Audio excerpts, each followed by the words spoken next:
नमस्कार दोस्तों, सरोकार मीडिया यूट्यूब चैनल पर एक प्रोग्राम शुरू कर रहे हैं जिसका नाम है शख्सियत। इस प्रोग्राम में हम कार्यपालिका, न्यायपालिका, विधायिका और पत्रकारिता के साथ साथ समाज में महत्वपूर्ण मुद्दों पर काम करने वाले विभूतियों के बारे में दिखाएंगे। हम ऐसे व्यक्तित्वों का इस प्रोग्राम में साक्षात्कार करेंगे जिनसे प्रेरणा लेकर हमारे देश के युवा अपनी ज़िंदगी में भी कुछ कर सकें। शख्सियत प्रोग्राम व्यक्तिगत उपलब्धियों पर आधारित प्रोग्राम होगा और इसमें कोशिश की जाएगी कि ऐसे लोगों का ही साक्षात्कार किया जाए जिन्होंने अपने अपने क्षेत्रों में महत्वपूर्ण उपलब्धियां हासिल की हैं। हमें अपने दर्शकों से अपेक्षा है कि वे हमें बताएं कि किस तरह के लोगों का इसमें और साक्षात्कार किया जा सके, जिससे इस प्रोग्राम को बहुत ज़्यादा प्रभावशाली और सराहनीय बनाया जा सके। हमारी दर्शकों से अपेक्षा है कि वे हमारे व्हाट्सएप नंबर 9540297770 पर बताएं कि ये प्रोग्राम उनको कैसा लगा और वो किस तरह की शख्सियत इस प्रोग्राम में बुलाना चाहते हैं। नमस्कार दोस्तों, आज हम आपको एक ऐसी शख्सियत से मिलाने जा रहे हैं जो अपने छात्र जीवन से लेकर आज तक राजनीति और पत्रकारिता के साथ साथ समाज सेवा में लगे रहे हैं। इस शख्सियत का नाम है असरार खान। ये सुल्तानपुर से चलकर दिल्ली के प्रतिष्ठित विश्वविद्यालय जवाहरलाल नेहरू में मास्टर डिग्री प्राप्त करने के बाद राजनीति में उतरे। कम्युनिस्ट पार्टी में सक्रिय रहने के बाद इन्होंने दिल्ली प्रदेश कांग्रेस में मीडिया प्रभारी और प्रवक्ता का पद ग्रहण किया। उसके बाद लोक जनशक्ति पार्टी के बड़े पदाधिकारी रहे। साथ ही स्वर्गीय रामविलास पासवान जब रेल मंत्री थे तो उनके सलाहकार भी रहे। आम आदमी पार्टी की शुरुआत हुई तो इसमें भी वे काफ़ी सक्रिय रहे। उसके बाद केजरीवाल की रणनीति और काम करने के तरीके से नाराज़ होकर इन्होंने अपने आप को वहाँ से भी अलग कर लिया। Asrar Khan liberal party of India के राष्ट्रीय महासचिव और राष्ट्रीय मुख्य प्रवक्ता हैं। अब इस भूमिका में वे अंतिम सांस तक रहना चाहते हैं क्योंकि उनका मानना है कि यहाँ उनको पूरी तरह से राष्ट्रहित और जनहित में कार्य करने के लिए खुली छूट और मौका है। तो आइए मिलते हैं असरार खान साहब से। असरार साहब, पहला सवाल आपसे मैं ये जानना चाहूँगा कि आप छात्र जीवन से जो है राजनीति में रहे, आप जेपी आंदोलन में जेल भी गए, आपने जो है जवाहरलाल यूनिवर्सिटी जैसे प्रतिष्ठित विश्वविद्यालय से जो है मास्टर डिग्री प्राप्त की।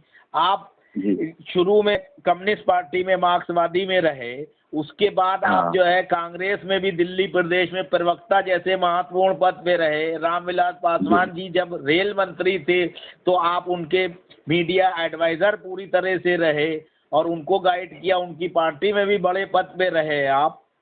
आपने आम आदमी पार्टी को मजबूत करने के लिए बहुत संघर्ष किया।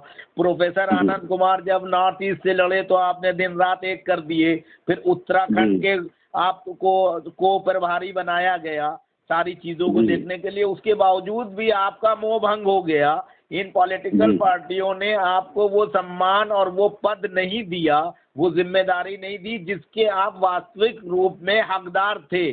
तो इस पूरे आप अपने आज तक के जीवन को नकारात्मक और सकारात्मक तौर पे कितनी उपलब्धियां मानते हैं और क्या आप अब सोचते हैं? बहुत अच्छी बात आपने पूछा हमसे। वो ये बात जनता के सामने या हम लोगों के यार दोस्त और लोगों के सामने आए तो बहुत अच्छा है। नए नए खासकर नए खून इसको जो है उसके सामने बात आना चाहिए जी। अच्छा, राजनीति आज और जब हम राजनीति शुरू किए थे आज से करीब 50 साल पहले, जी। तो उसमें और आज में बहुत अंतर आ गया। उस समय जब हम राजनीति में आए थे, हम एक कम्युनिस्ट परिवार में थे और मेरे पिताजी बहुत ही बड़े कम्युनिस्ट लीडर थे यहाँ के। जी। और उनको लोग आज भी याद करते हैं। तो वो न्याय की लड़ाई वाकई लड़ते थे और उनकी अपनी अपनी सेना थी, समझिए। जी। वही जो आप शोषित समाज था वो उनके साथ था, पूरी तरह से कम्युनिस्ट थे। जी। और किसी से कहीं दबते नहीं थे, सीना जोड़ी करके अपना हक लोगों गरीबों को दिला देते थे। जी। उसी जज्बे से मैं भी राजनीति में आ गया, वैसा ही मैं भी करना चाहता था। जी। तो जैसे ही जब तक मैं सुल्तानपुर में रहा तब तक तो मैं मालिक था। जी। और मैं कम्युनिस्ट पार्टी का सदस्य बन गया। 71 तक तो मैंने स्टूडेंट फेडरेशन ऑफ इंडिया की स्थापना कर दिया, सब कुछ रहा, सिटी ब्रांच सीपीएम का सेक्रेटरी भी हो गया। जी। लेकिन जैसे ही मैं ज्यादा प्रभावशाली लड़ाई लड़ने लगा तो पार्टी का समर्थन हमारे थोड़ा कम होने लगा। अच्छा, ये तो बहुत ही दुर्भाग्यपूर्ण है। और पार्टी का समर्थन कम होने लगा, लेकिन हमारे जो स्टूडेंट थे समर्थक, उनका समर्थन बढ़ने लगा। एक आंदोलन के दौरान हम कमला नेहरू इंस्टीट्यूट ऑफ टेक्नोलॉजी से निष्कासित कर दिए गए। जी। एक भ्रष्टाचार की लड़ाई लड़ रहे थे पूर्व मंत्री के खिलाफ। जी। तो उसमें हमें जान से मारने की धमकी भी दी गई, बहुत कुछ हुआ। फाइनली मैं ऐसे मौके पे मुझे वहां से एक्सपेल्ड किया गया जी। कि उसके तुरंत बाद एग्जाम थे ग्रेजुएशन के। जी। अवध यूनिवर्सिटी के। तो वो लड़ाई को सब लोगों ने मुझसे कहा कि आप लड़ाई मत लड़िए, नहीं तो बहुत लड़कों का भविष्य। बहरहाल ये लंबी बात है। जी। तो मेन जो मुख्य बात आपने पूछा है वो बहुत महत्वपूर्ण है। पार्टी ने हमको यहीं तक से सुल्तानपुर में ही हमको पार्टी का समर्थन मिला आगे काम करने के लिए। जी। और मैंने बहुत आगे बढ़ा दिया पार्टी को। जी। लेकिन दिल्ली में पहुंचते ही दिल्ली की राजनीति जो थी वो उससे प्रोफेशन व्यवसाय की गंध आने लगी हमको। जी। कि यहाँ लोगों को पार्टी जो है लोगों को लीडर बनाती है, जिसको चाहती है उसको बनाती है। जी। उसको इस चीज का गुमान नहीं है कि हम ऐसे अगर कोई भगत सिंह बनने की क्षमता रखता है तो उसी को भगत सिंह बनाना है, न कि किसी डाकू और चोर को भगत सिंह बनाना। तो यहाँ से हमें यहीं से जो है हमारा मोह भंग होने लगा कि यहाँ तो बनाया जाता है, पार्टी बनाती है पार्टी, इसमें हमको कोई ऑब्जेक्शन नहीं था। पार्टी तो लीडर बनाती ही है। लेकिन पार्टी उसको लीडर बनाए जिसके अंदर वो पोटेंशियल हो, जो आदमी क्षमता देखे, ईमानदारी से उसकी क्षमता देखते हुए, कुव्वत देखते हुए आगे बढ़ाए। हाँ, उसका बैकग्राउंड भी देखे, ये नहीं कि सूरत शकल पैसा और ये देखे कि ये लड़का अच्छी अंग्रेजी बोल लेता है तो इसको लीडर बनाना है। तो एक चीज मैं बताऊं, जिस समय मैं दिल्ली में गया और कम्युनिस्ट पार्टी से जुड़ा और जवाहरलाल नेहरू विश्वविद्यालय में मुझे तुरंत एग्जीक्यूटिव कमेटी में लिया गया स्टूडेंट फेडरेशन ऑफ इंडिया के। और स्कूल ऑफ इंटरनेशनल लैंग्वेज का जो विदेशी भाषाएं थी उस वहाँ का मुझे कुछ इंचार्ज वगैरह भी बनाया गया। मैं स्टाफ के 6-7 लोगों में था। और उस समय तक सीताराम येचुरी और प्रकाश करात का बहुत प्रभाव था। सीताराम येचुरी ही ज्यादा काम देखते थे वहाँ पर। तो लेकिन वहाँ मुझे जो है कम्युनिस्ट पार्टी का रोल सही नहीं लगा। कम्युनिस्ट पार्टी जो है चेहरा देख करके और ये सब चीज देख करके लीडर प्रोजेक्ट करती थी वहाँ।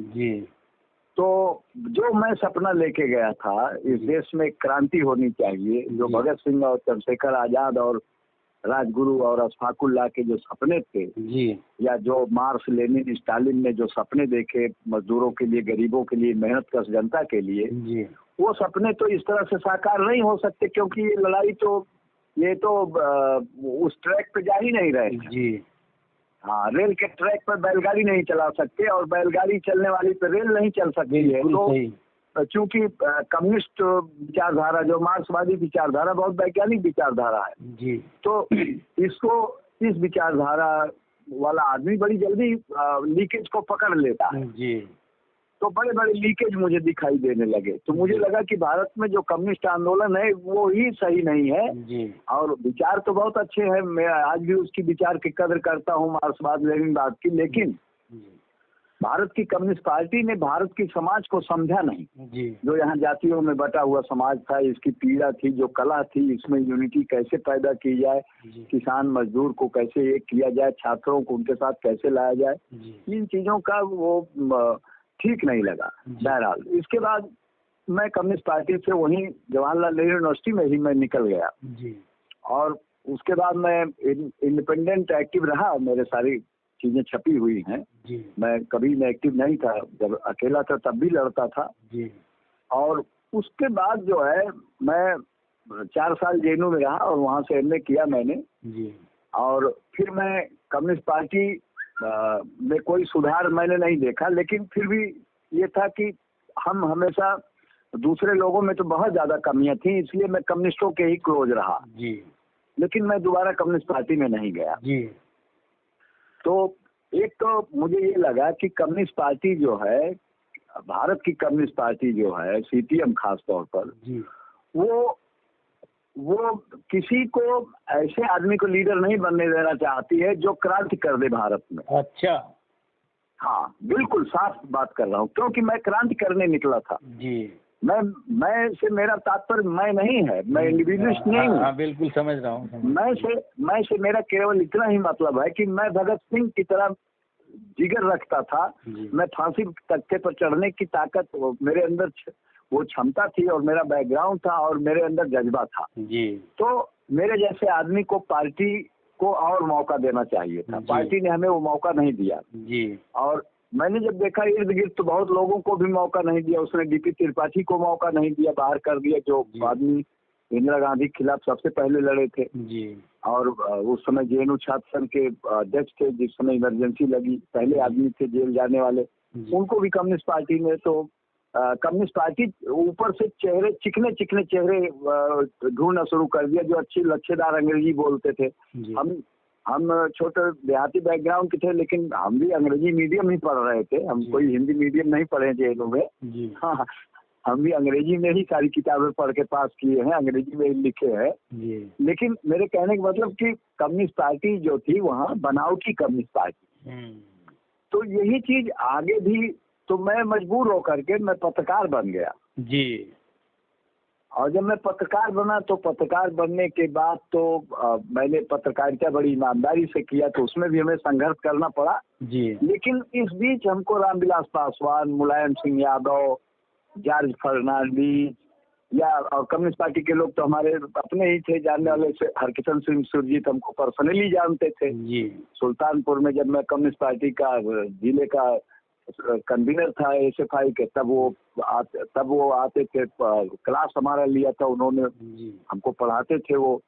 और वो उनके त्याग तपस्या को हम अच्छा मानते थे, बात नहीं। तो मेरे कहने का मतलब कि बड़े बड़े लीडर रामविलास पासवान वगैरह, ये सब तब हमारे इनके संपर्क में आया, इनको नजदीक से देखा है। मोती नंदन बहुगुणा है और कांसी राम और मायावती तो बहुत बात की बात है। तो इन लोगों के बीच में जब गया तो मुझे हर जगह से ये ऐसा लगा कि देश में सही राजनीति नहीं करने वाले लोग नहीं हैं। या हमारे यहाँ तो सब ये कुर्सी के लिए राजनीति कर रहे हैं, व्यक्तिगत शोहरत के लिए कोई कर रहा है। और ये देश के लिए वो बेचैनी नहीं है, और सिर्फ जनता को बेवकूफ बनाने के लिए बाजीगरी चल रही है हमारे देश में। तो इसलिए मैं पत्रकारिता की ओर ही बढ़ता गया और मैंने कहा कि अभी राजनीति में आने का समय नहीं है। तो लेकिन एक समय ऐसा आया कि 96 में, और तो मैंने अचानक जो है पत्रकारिता मैंने छोड़ दिया। और मैं उन दिनों जनसत्ता में था। और तब मुझे लगा कि रामविलास पासवान के अंदर वो जज्बा है और ये कट्टर सेकुलर आदमी है, नेता हैं, तो सेकुलरिज्म के साथ तो रहेंगे ही। तो मैं उनके साथ आ गया था फाइनली, और उन्होंने हमें स्वागत भी हमारा किया। उसी समय सरकार बनी तो उन्होंने हमें तो रेल मंत्रालय में एडवाइजर बना दिया। बड़ा पद होता है, बहुत बड़ी पोस्ट होती है वो जी। और मैं एक राजपत्रित अधिकारी बना और पार्लियामेंट्री अफेयर्स में बना, OSD बना। बहरहाल ये सब हुआ तो, लेकिन पासवान जी के साथ में रहा। पासवान जी 2 साल बाद पासवान जी भी बीजेपी के साथ चले गए। वाजपेयी की सरकार बनी तो उसमें चले गए वो, तो उनको भी मैंने छोड़ दिया। तो मैं फिर बेकार हो गया, फ्रीलांसिंग करता था। फिर मुझे लगा कि हिंदुस्तान में सही राजनीति हो नहीं रही है, मैं पॉलिटिकल आदमी हूँ, मुझे पॉलिटिक्स करना चाहिए। तो फिर हमें इस बीच कुछ लोग मिले जो उन्होंने कहा कि कांग्रेस पार्टी अब फिरका परस्ती से लड़ाई महत्वपूर्ण है भारत में, और ये बीजेपी जो है इसका असली चेहरा तो कुछ दिनों बाद आएगा। फासिस्ट पार्टी है और अभी से कांग्रेस का अगर साथ देते आप तो अच्छी, आपको क्या प्रॉब्लम? अरे कुछ नहीं कर रहे हो, कुछ से अच्छा कांग्रेस का ही साथ दीजिए। कम से कम सोनिया गांधी के नेतृत्व में कांग्रेस जो है बीजेपी से तो लड़ रही है। सही। तो मैं कांग्रेस में आ गया। तो कांग्रेस में मुझे कांग्रेस ने डायरेक्ट जो है सेक्रेटरी बना दिया दिल्ली प्रदेश का। और उसके बाद धीरे धीरे मुझे देते मुझे काफी जिम्मेदारियां उन्होंने दे दिया। और जैसा कि आपने देखा है हमारे उसमें कि हमें अच्छे मतलब मीडिया का पूरा प्रभारी बना दिया हमको, प्रवक्ता बन गए हम। और कांग्रेस में मुझे बैठने के लिए बहुत बढ़िया जगह दिया गया राजीव भवन में। और लेकिन वहाँ भी मुझे पॉलिटिकल आदमी नहीं बनने दिया गया।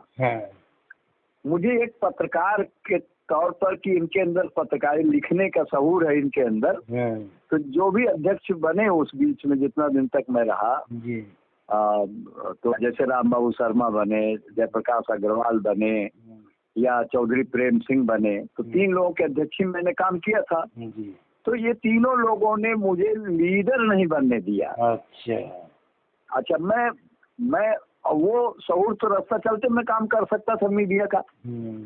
तो मैंने देखा कि यहाँ तो लीडर बिल्कुल भी लीडर प्रायोजित होते हैं, कोई भी लीडर बन नहीं सकता चाहे कितना पोटेंशियल हो किसी के अंदर। तो कांग्रेस से भी मेरा धीरे धीरे मोह भंग हो गया कि अब मैं राजनीतिक आदमी था तो मैं देश के बारे में सोचा था। तो ये बात आपकी 100% सही है कि मुझे वो मुकाम पार्टी ने अगर दिया होता, कांग्रेस पार्टी ने सोनिया गांधी ने या राहुल गांधी ने हमारे साथ बैठ के बात किया होता कि भारत के बारे में क्या करना चाहिए, तो मैं उन्हें बताता। या मैं दोस्त बन के राजनीति करता, मैं उनके पीछे खड़े होकर के राजनीति नहीं कर सकता था। बिल्कुल सही है कि तुम्हारे पीछे मैं इतना ज्यादा पीछे नहीं खड़ा होऊंगा कि आप साहब हो, आप राजा हो और मैं प्रजा हूँ। सही बात। तो इतना बड़ा समझौता करने के लिए मैं तैयार नहीं था, इसलिए कांग्रेस को भी मैंने उतने बड़े पद को छोड़ दिया। ठीक। तो जाहिर सी बात है कि कांग्रेस में अगर हमें प्रैक्टिस बनानी होती, हम इनकी टॉप पॉलिटिक्स में होते, इनकी वर्किंग कमेटी में पहुंचते, तो कांग्रेस पार्टी हम बीजेपी को इस देश में पहले नहीं होने देते।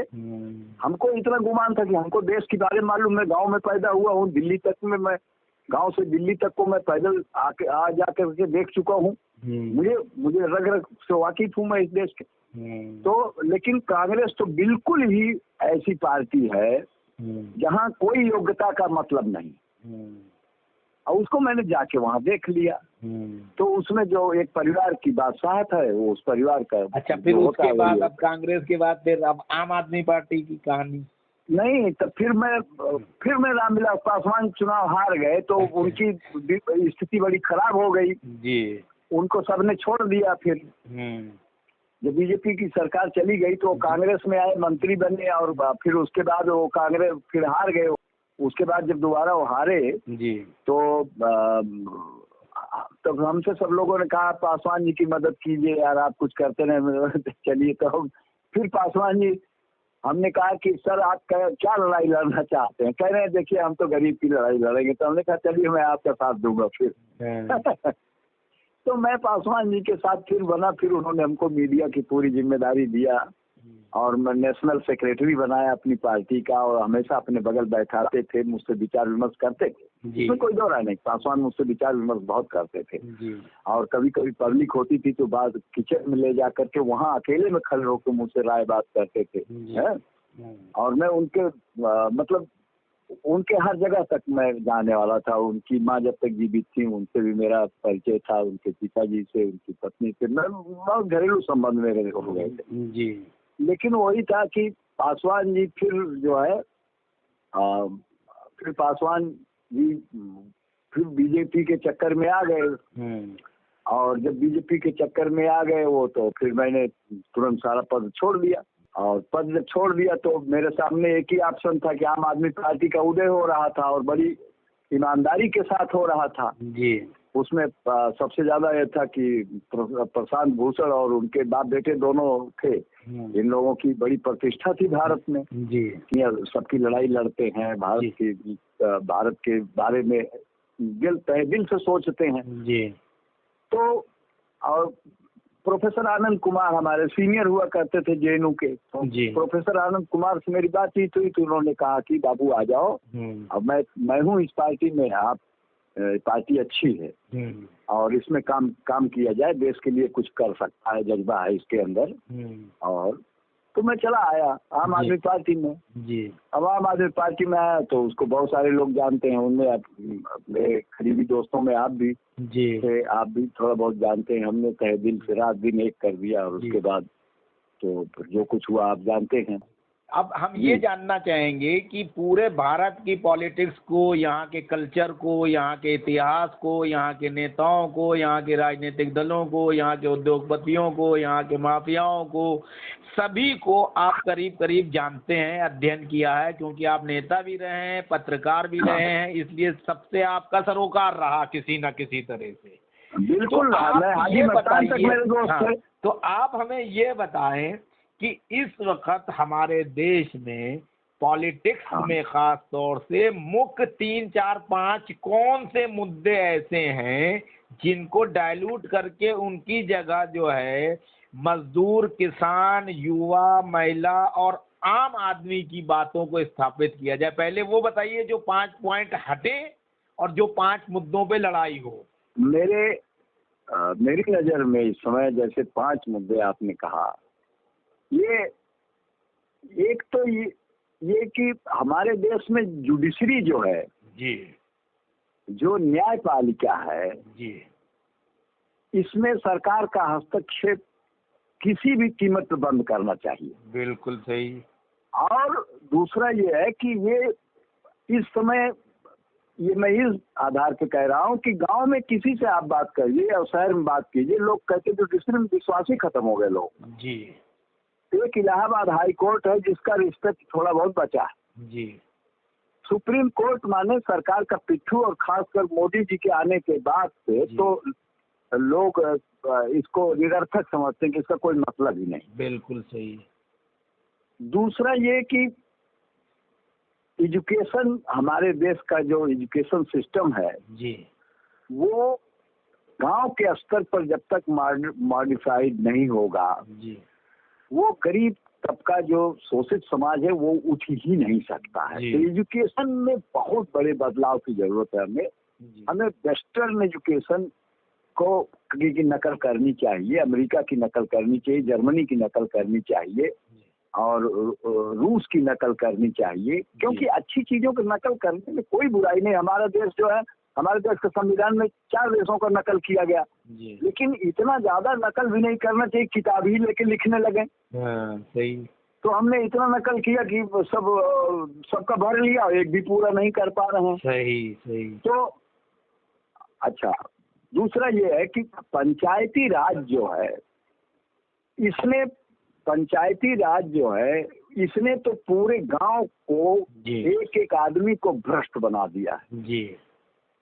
ये पंचायती राज में बहुत बड़े अमेंडमेंट की जरूरत है। जी। पंचायती राज कानून में बहुत बड़े अमेंडमेंट की जरूरत है। जी। क्योंकि यहाँ पे आप कोई लड़का, हम कहेंगे मैं लड़ रहा हूँ और पता लगे कि मेरी पत्नी लड़ रही है और प्रचार हो रहा है कि अफरार खान लड़ रहे हैं। जी। तो और उसके बाद हर आदमी बिकने के लिए सिर्फ चुनाव लड़ रहा है। जी। तो ये बहुत लोकल बात है, लेकिन इतने बड़े प्रदेश की बात मैं बता रहा हूँ, यही दूसरे प्रदेशों में भी होगा। जी। बीडीसी का एक सदस्य जो है 1 लाख से 3 लाख में बिक जाता है, जिला पंचायत का 17 से 10 लाख से 25 लाख और 40 लाख तक में बिकता है जी। और प्रधान तो पूरा ही सिर्फ गांव में दादागिरी गुंडागर्दी करने और लोगों का जो घर बनवाने के लिए गवर्नमेंट से आता है ये सब करने के लिए बनता है। ठीक है, तो ये पंचायती राज कानून में बहुत बड़े बदलाव की जरूरत है। इसमें इतना कड़ा वो आना चाहिए अमेंडमेंट कि ये जो इसके जरिए जो भ्रष्टाचार पूरा गांव ही गंदे हो गए हैं जी। और गांव की सामाजिक वैल्यू सोशल जो वैल्यू सिस्टम था वो इतना बुरी तरह टूट गया है जी। कि यहाँ बस हर आदमी यहाँ वोट खरीदने लगे लोग लोग एक दूसरे से दुश्मनी कर रहे हैं, वो भाईचारा सद्भाव भी खत्म हुआ है नेतागिरी के खत्म एकदम खत्म हो गया जी। और एक चीज ये है कि इस देश में जो है जैसे बिजली का सिस्टम हमारे यहाँ है, यूपी खासतौर में कम ठीक, बिजली का सिस्टम प्रॉपर करना चाहिए गवर्नमेंट को। और बिजली में हर आदमी आम आदमी बिजली का मिसयूज कर रहा है यहाँ जी। और जबकि बिजली तो बहुत बड़ा कार्य है। चलिए इन मुद्दों छोटे छोटे मुद्दे हैं लेकिन इससे खड़ा नहीं हो पा रहा हमारा देश इन कारणों से। तो हमारे देश में जब तक गांव में जन्मदिन लोगों को अगर ऋण नहीं दिया जाएगा, कर्ज नहीं दिया जाएगा तो कभी भारत डेवलपमेंट के मामले में आगे नहीं आ सकता। और इसके लिए जरूरी है कि कृषि क्रांति जो है उत्तर के राज्यों में, मध्य के राज्यों में, इन क्षेत्रों में कृषि क्रांति की बहुत ज्यादा जरूरत है और कोई चारा है नहीं, दुनिया में कुछ बचा नहीं है बेचने और खरीदने की क्रांति तो करना दूर, उल्टा जो है किसानों, कृषकों, मजदूरों को और बदतर जीवन जीने के लिए मोदी सरकार विवश कर रही है। हाँ, तो मोदी सरकार को तो हटाना पड़ेगा। ये तो जनता को सोचना है कि मोदी को हटाना ही पड़ेगा अगर कुछ भारत को बचाना है जी।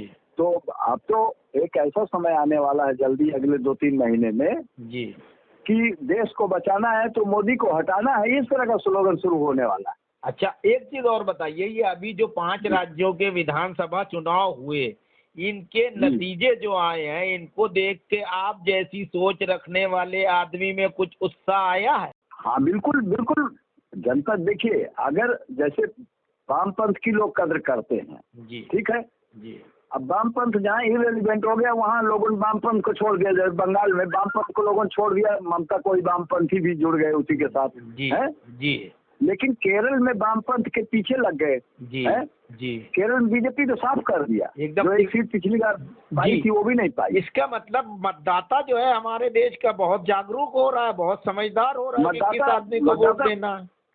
मतदाता बहुत जागरूक है। सिर्फ उसके अब देखिए तमिलनाडु में कम्युनिस्टों ने जम करके डीएमके के साथ बढ़िया तालमेल किया जी और उन्होंने एआईडीएमके और बीजेपी के उसको खत्म कर दिया। हाँ सही है, ढा दिया जी। तो कुल मिलाकर के ये जो नतीजे आए हैं ये मोदी को आईना दिखा रहे हैं। अच्छा, ये मोदी जी को आईना भी दिखाने वाले हैं और विपक्ष को एकजुट करने का रास्ता दिखाने वाले भी हैं। हाँ, विपक्ष को जैसा भी विपक्ष हो, जितना गंदा हो, जितना खराब हो, जितना नासमझ हो, जितना नादान हो जी, लेकिन जनता के पास कोई चारा नहीं है जी। वो बीजेपी को हटाना चाहती है तो उन्हीं को ले आएगी जो मौजूद है। इसलिए इस देश में एक नई पार्टी का फिर उदय होना चाहिए जी और एक ऐसी पार्टी का उदय होना चाहिए जैसे आम आदमी पार्टी का उदय हुआ था, लेकिन उसका रहनुमा केजरीवाल जैसा धूर्त नहीं होना चाहिए। दोस्तों, सरोकार मीडिया यूट्यूब चैनल को मजबूती देने के लिए हमारे चैनल को सब्सक्राइब करें और बेल आइकन को दबाएं ताकि लेटेस्ट वीडियो आप तक सीधे पहुंच सके। धन्यवाद।